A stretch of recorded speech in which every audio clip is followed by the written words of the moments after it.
Всем привет! С вами Яна, и сегодня я покажу вам Монреаль.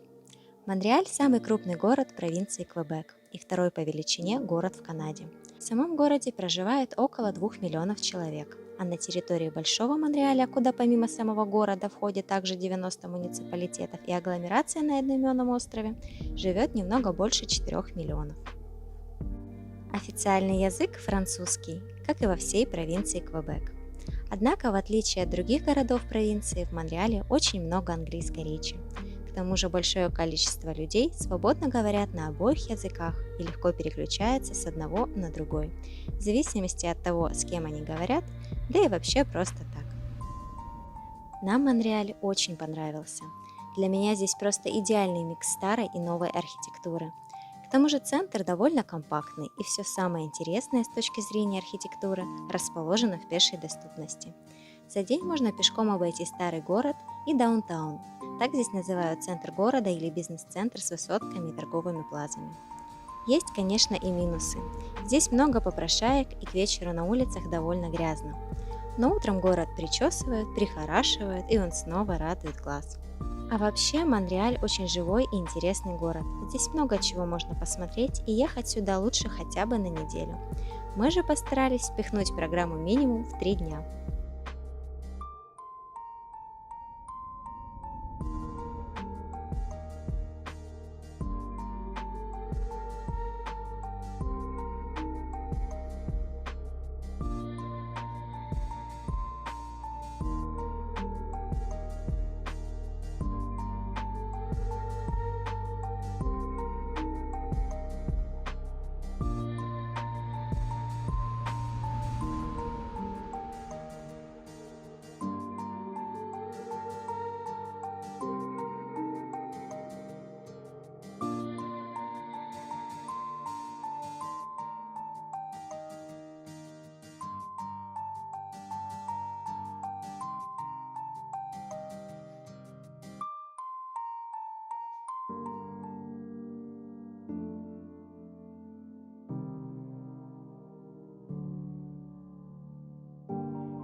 Красивый вид на Монреаль открывается с моста Жака Картье. Мост пересекает речку Святого Лаврентия от острова Монреаль до южного берега города Лангуэй через остров Святой Елены в центре реки.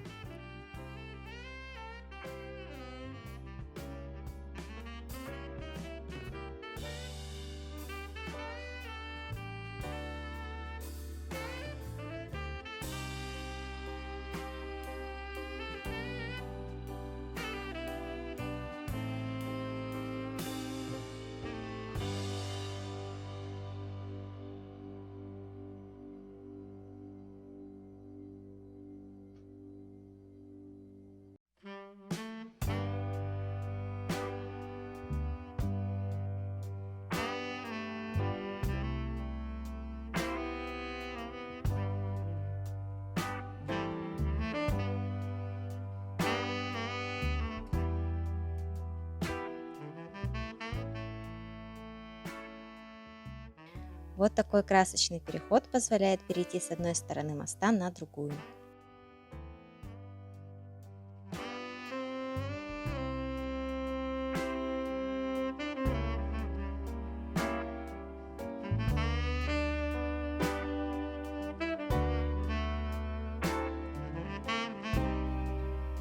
Остров Святой Елены. Остров на реке Святого Лаврентия, недалеко от Старого Монреаля.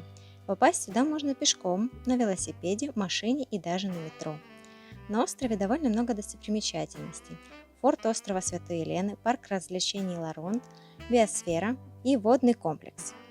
Также значительную территорию острова занимает парк Жана Драпо, третий по величине парк в Монреале. Его территория пролегает не только через остров Святой Елены, но и охватывает искусственный остров Нотр-Дам. В этом парке мы встретили енота. Вообще, главной целью нашего посещения острова Святой Елены был прекрасный панорамный вид на Монреаль.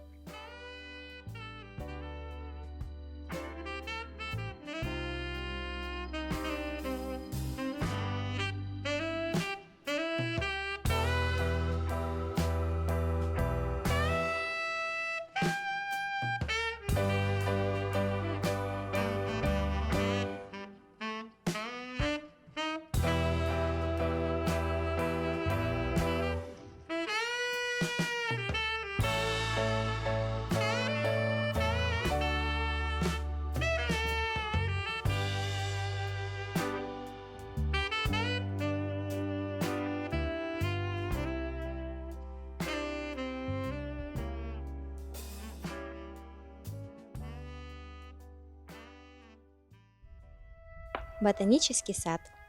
Вся территория сада разбита на тематические парковые зоны, общая коллекция которого включает более 26 тысяч растений. Помимо 30 тематических садов, он включает 10 выставочных оранжерей. Посещая различные садовые площадки, посетители могут ознакомиться с культурой садово-паркового ландшафта разных стран мира. Вход в ботанический сад платный, на момент нашего визита был чуть больше $20. Ботанический сад лучше посещать, если у вас много свободного времени, и вы можете себе позволить спокойно гулять по тропинкам, присесть на пикник у озера, да и вообще насладиться природой в свое удовольствие, никуда не спеша.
Одной из самых примечательных зон, по моему мнению, является китайский сад.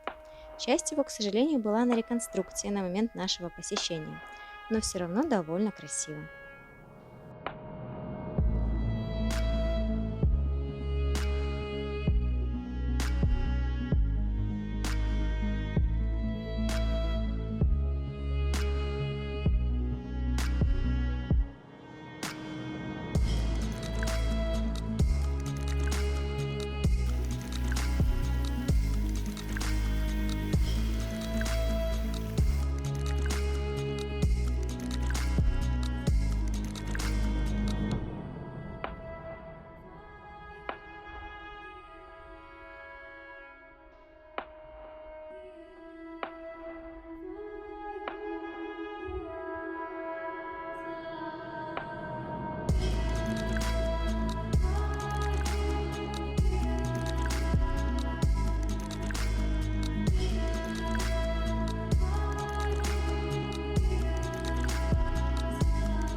Биодом– это крытая экспозиция живой природы. Именно биодом мне больше всего запомнился с Монреаля и вызвал самые яркие эмоции. На данный момент Монреальский биодом– это самый потрясающий музей, который я посещала в своей жизни. Хотя, мне кажется, биодом нельзя назвать музеем. Это что-то общее между научным музеем, ботаническим садом и зоопарком. Здание изначально было построено для Олимпийских игр 1976 года. С 1989 до 1992 года была реконструкция, после которой биодом стал крытой экспозицией живой природы. Сейчас же под крышей биодома смоделированы 4 экосистемы с присущими им климатом, флорой и фауной.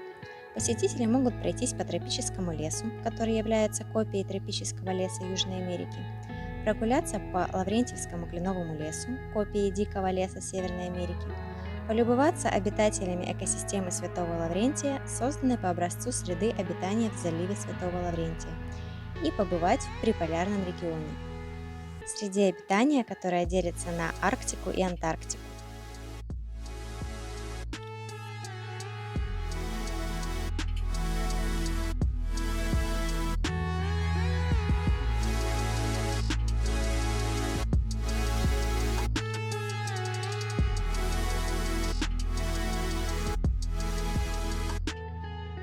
Основной особенностью биодом является то, что ты можешь почувствовать, как будто ты и правда гуляешь по лесу с дикими животными. Это не зоопарк с клетками и решетками.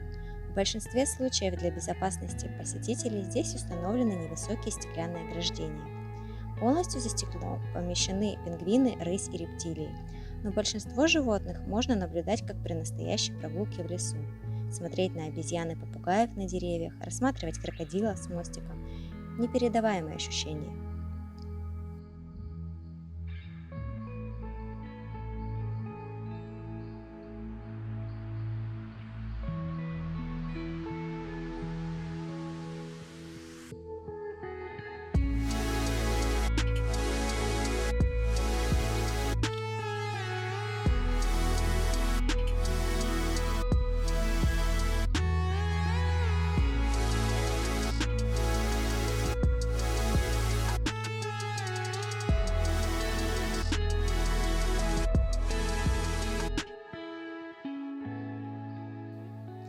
Ну а теперь о стоимости и парочке практических советов.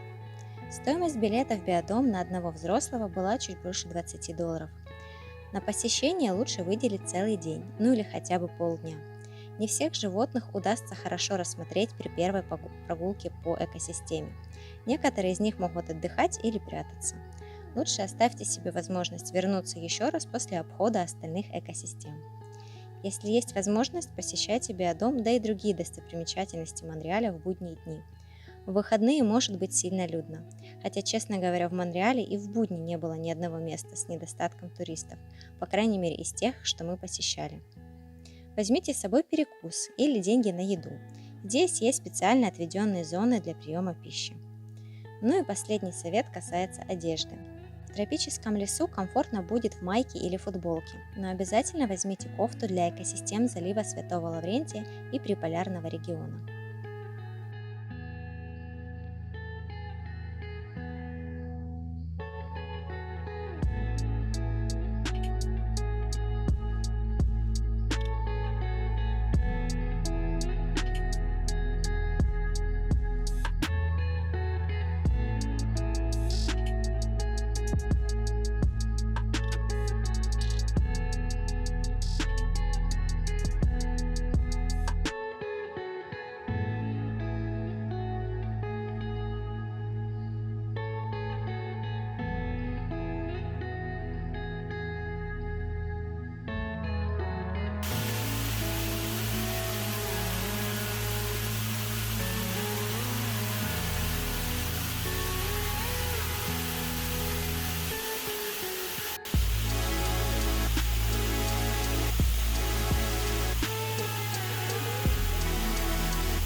Подземный город.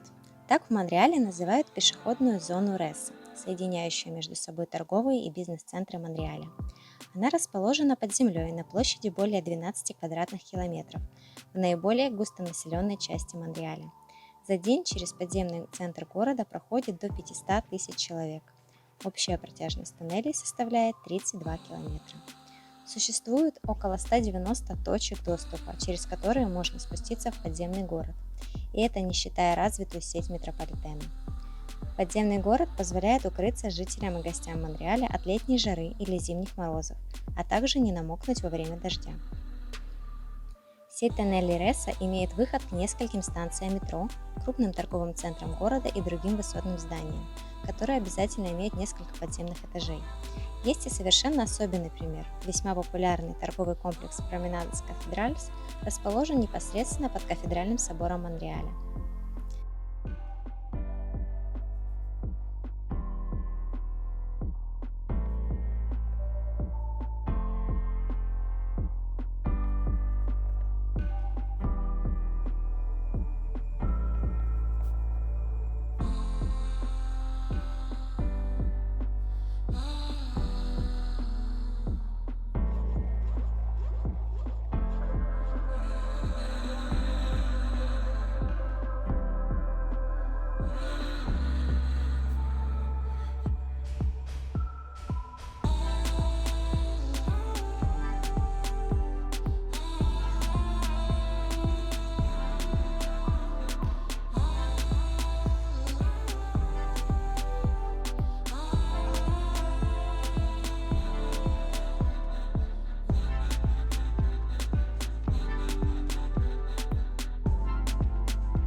В подземном городе находится одна из частей Берлинской стены. Она передана городом Берлином городу Монреаль в 1992 году к его 350-летию.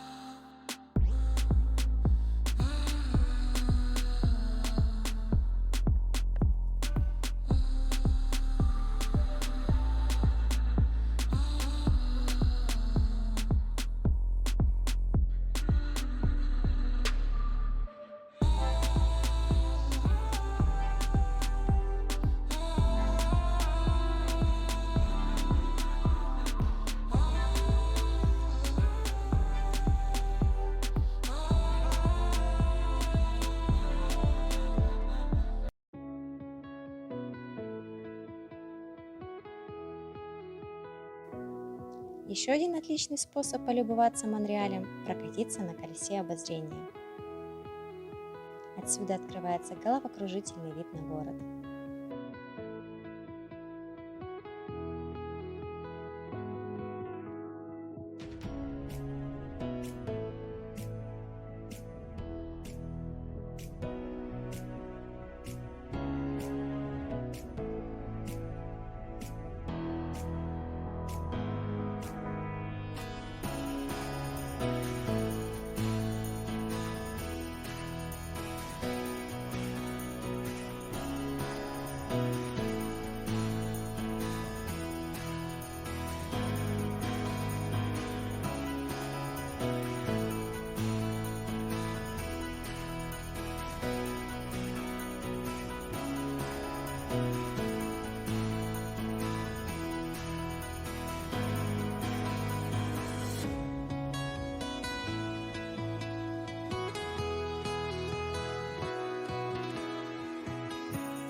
Ну и напоследок немного фотографий ночного города. Sweet dreams.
На этом у меня все. Спасибо всем за внимание. Пока-пока.